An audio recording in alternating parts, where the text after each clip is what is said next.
Ku bersyukur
Lebih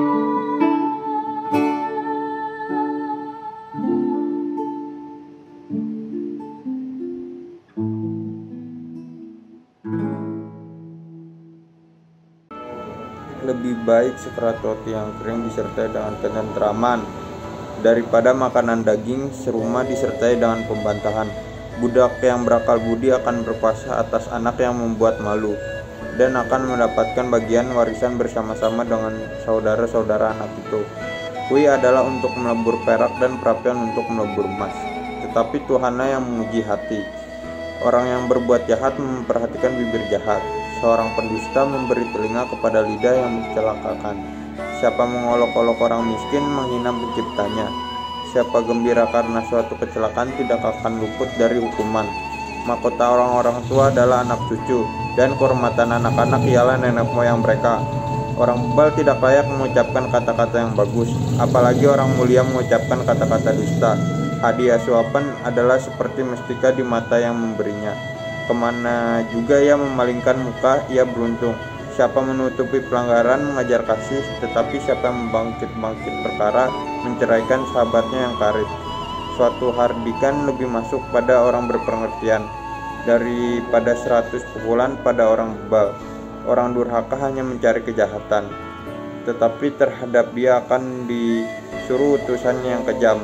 Lebih baik berjumpa dengan beruang betina yang kehilangan anak daripada dengan orang bebal dengan kebodohannya.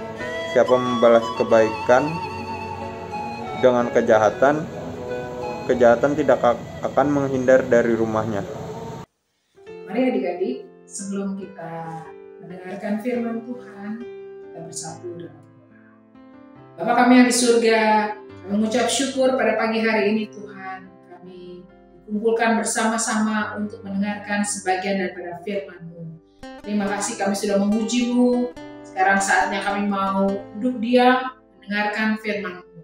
Tuhan kuasai kami dan tolong kami supaya kami menjadi pelaku-pelaku firman Tuhan, supaya nama Tuhan Yesus saja yang dipermuliakan melalui kehidupan. Ampuni dosa-dosa kami, layakan kami. Dalam nama Tuhan Yesus, Tuhan dan Juru Selamat kami yang hidup, kami sudah berdoa dan bersyukur. Haleluya. Amin. Shalom, selamat pagi adik-adik semua. Apa kabar kalian pada minggu pagi ini? Kakak berharap kalian dalam keadaan sehat. Tetap jaga kesehatan ya. Pakai masker. Hari ini, pagi ini, judul renungan pagi kita adalah tindakan membangun kesetiaan. Pengertian dari kesetiaan itu apa sih? Itu adalah tetap berpegang pada janji-janji. Alkitab ini adalah Alkitab perjanjian, bukan kebetulan ya adik-adik ya. Ada perjanjian lama, ada perjanjian baru. Ya. Dan sebuah perjanjian harus dikerjakan oleh dua belah pihak. Bukan kita sendiri, tetapi kita dengan Tuhan. Setia adalah juga salah satu dari buah roh. Ada 9 buah roh di dalam kitab Galatia. Dan kesetiaan juga adalah salah satu dari sifatnya Allah.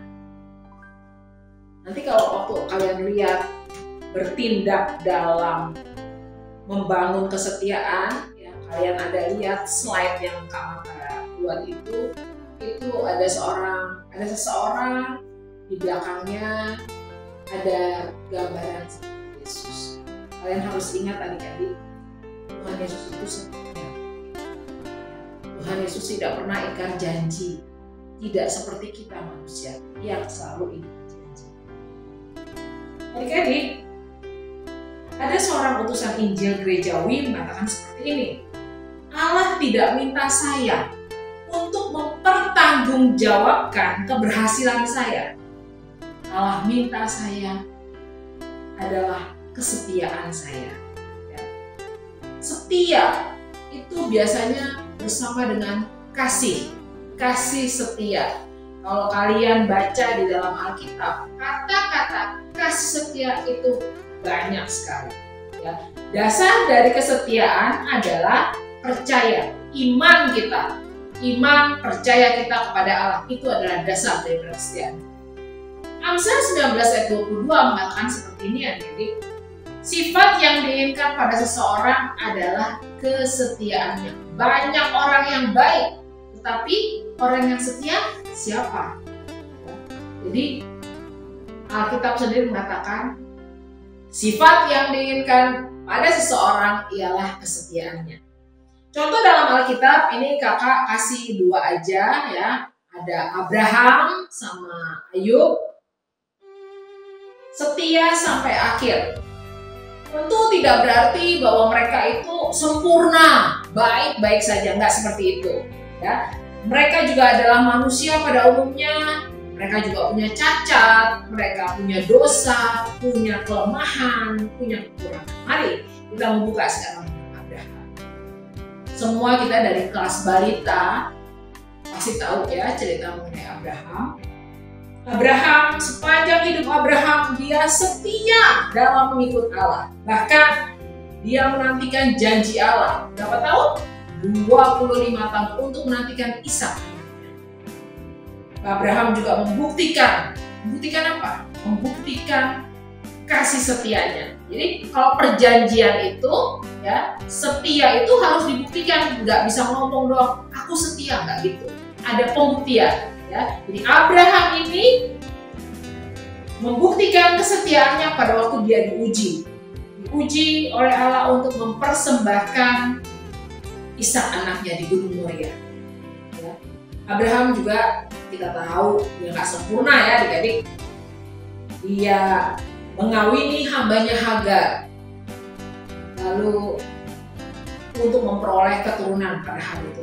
Tapi kalau kita lihat secara keseluruhan hidup Abraham berkenan di hadapan Allah, sehingga Abraham itu disebut apa? Bapak orang percaya. Benar sekali, bapak orang beriman. Dia setia sampai akhirnya. Sampai akhir hidupnya punya kesetiaan yang kokoh terhadap Allah. Itu Abraham. Satu lagi, siapa? Ayub. Kalau kita baca kitab Ayub adik-adik, Ayub dikatakan seperti ini di kitab Ayub. Ayub itu adalah seorang yang benar. Dikatakan di Ayub 1 ayat yang 1 dikatakan seperti ini. Ada seorang laki-laki di tanah Uz bernama Ayub. Orang itu saleh dan jujur. Ia takut akan Allah dan menjauhi kejahatan. Jadi Ayub itu adalah seorang yang benar dan saleh di hadapan Allah. Allah mengizinkan iblis untuk mencobai Ayub. Ya, jadi Tuhan bilang gini di ayat yang ke-7, Ayub 1 ayat 7. Maka bertanyalah Tuhan kepada iblis, dari mana engkau? Lalu jawab iblis kepada Tuhan, dari perjalanan mengelilingi dan menjelajah bumi. Lalu bertanyalah Tuhan kepada iblis, apakah engkau memperhatikan hambaku Ayub? Sebab tiada seorang pun di bumi seperti dia, yang demikian saleh dan jujur, yang takut akan Allah dan menjauhi kejahatan. Allah sendiri loh, yang apa? Yang memuji Ayub. Bukan dari kita, tapi Allah sendiri. Dikatakan, kamu lihat nggak tuh si Ayub? Ya, saleh, jujur, takut akan Allah dan menjauhi kejahatan. Ya. Allah mengizinkan iblis untuk mencobai Ayub dengan apa? Dengan kematian anak-anaknya. Dengan apa lagi? Dengan penyakit kulit yang dideritanya. Dengan apa lagi? Harta kekayaannya ludes, habis semua. Apalagi? Bahkan istrinya ya minta Ayub untuk mengutuk Allah, lalu mati. Bahkan teman-temannya semuanya mengatakan seperti ini, datang kepada Ayub dan mempersalahkan Ayub. Mereka pikir Ayub itu menderita karena dosa-dosa. Tapi ya kalau kita baca kitab Ayub, happy ending adik-adik. Ayub ya tidak mempersalahkan Tuhan, walaupun mungkin dia agak meragukan Tuhan, tapi iman Ayub itu kokoh sampai akhir hidupnya. Dia punya 7 anak laki-laki, 3 anak perempuan yang cantik-cantik, bahkan dia lebih kaya dari sebelumnya. Ya, itu adalah contoh-contoh tentang kesetiaan. Nah, apa yang menjadi tindakan kita? Apa yang harus kita lakukan dalam membangun kesetiaan kita terhadap Allah? Ya. Yang pertama, kita harus memutuskan bahwa kita berdiri teguh bersama dengan Allah. Apa itu artinya? Artinya adalah mempunyai hubungan yang indah dengan Allah. Bagaimana punya hubungan yang indah? Melalui saat teduh kita, melalui pembacaan Alkitab kita, melalui doa kita, melalui persekutuan kita dengan teman-teman seiman kita. Ibrani 10 ayat yang ke-38 mengatakan seperti ini. Ibrani 10 ayat yang ke-38. Tetapi orangku yang benar akan hidup oleh iman, dan apabila ia mengundurkan diri, maka aku tidak berkenan kepadanya. Ayat 39, tetapi kita bukanlah orang-orang yang mengundurkan diri dan binasa, tetapi orang-orang yang percaya dan yang beroleh hidup. Ya, kita harus putuskan bahwa saya harus berdiri teguh. Kita harus bersama-sama dengan Allah, mempunyai hubungan dengan Allah. Kalau kita tidak punya hubungan dengan Allah, bagaimana ya adik-adik? Pasti ngomongnya susah tuh pertama-tama ya. Mau berdoa, mau ngomong apa ya sama Allah. Tapi kalau kita mempunyai hubungan yang indah dengan Allah, kita selalu berbicara dengan Dia melalui doa-doa kita ngomongnya juga gampang. Ya, bahkan sebelum kita ngomong, Tuhan sebenarnya udah tahu apa yang ada dalam hati kita. Yang kedua apa? Kita memutuskan kita akan lebih setia lagi mengikuti Yesus. Wahyu 2 ayat 10b mengatakan seperti ini. Wahyu 2 ayat 10b, hendaklah engkau setia sampai mati, dan aku akan mengaruniakan kepadamu mahkota kehidupan. Kita harus setia sampai mati. Ya. Setia apa? Setia dalam mengikuti Yesus. Setia apa? Setia untuk berdoa buat jiwa-jiwa yang terhilang. Setia apa lagi? Kalian bisa jabarkan, ya. Apa yang kalian mau? Apakah itu berhubungan dengan Allah apa enggak? Menyenangkan hati Allah apa enggak? Ya. Jadi apa yang Allah janjikan? Allah akan memberikan kepada kita mahkota kehidupan. Ya. Yang ketiga adalah bulatkan tekad kita untuk melawan dosa. Kita semua pasti mengalami pencobaan-pencobaan adik-adik, mengalami permasalahan-permasalahan untuk berbuat dosa. Pikirannya udah jorok, tetapi semakin kita sering menjauhinya, iman kita akan semakin. Ibrani 10 ayat yang ke-35 dan yang ke-36 dikatakan seperti ini. Ibrani 10 ayat 35 dan 36 dia mengatakan seperti ini. Sebab itu janganlah kamu melepaskan kepercayaanmu, karena besar upah menantinya.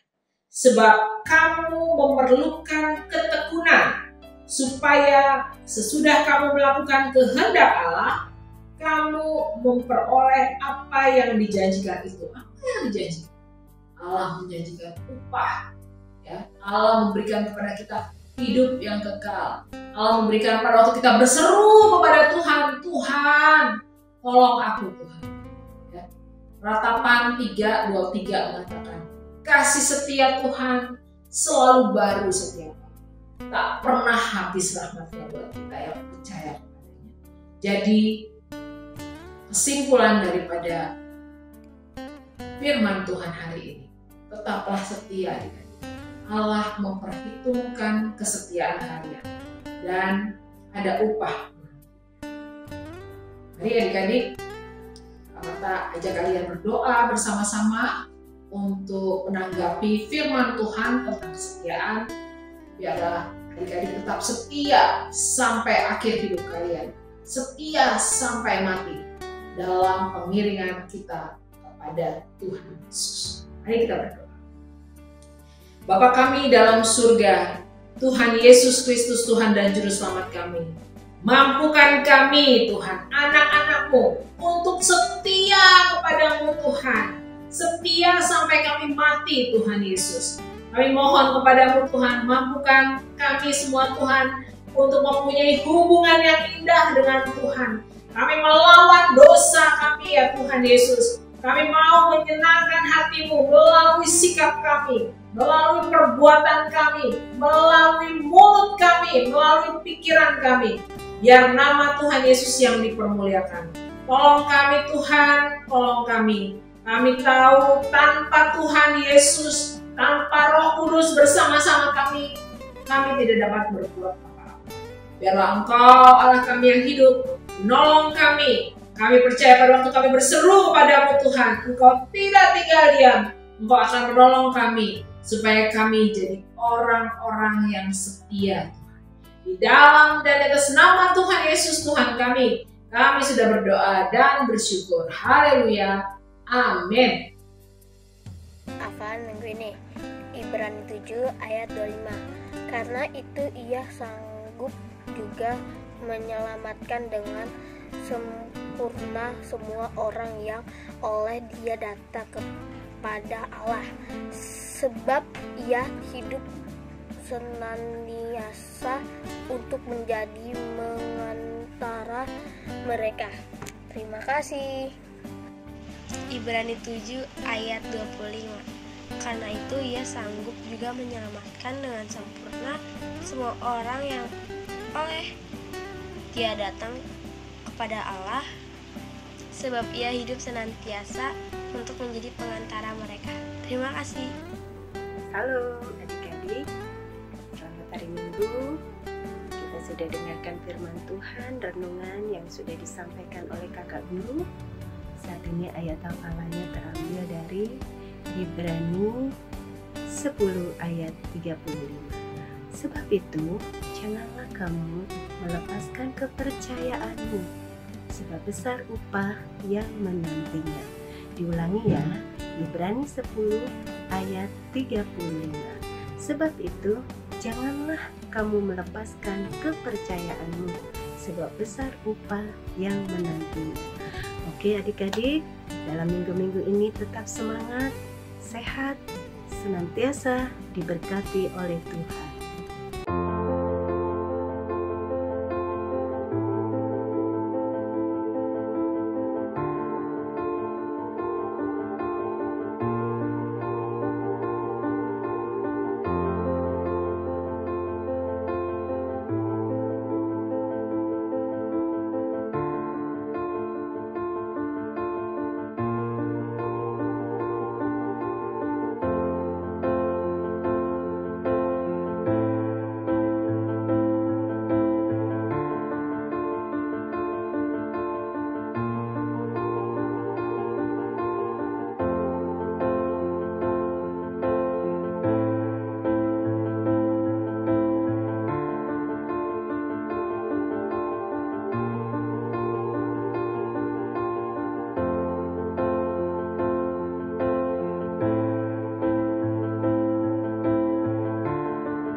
Mari adik-adik, sekarang kita akan menaikkan doa Bapa kami.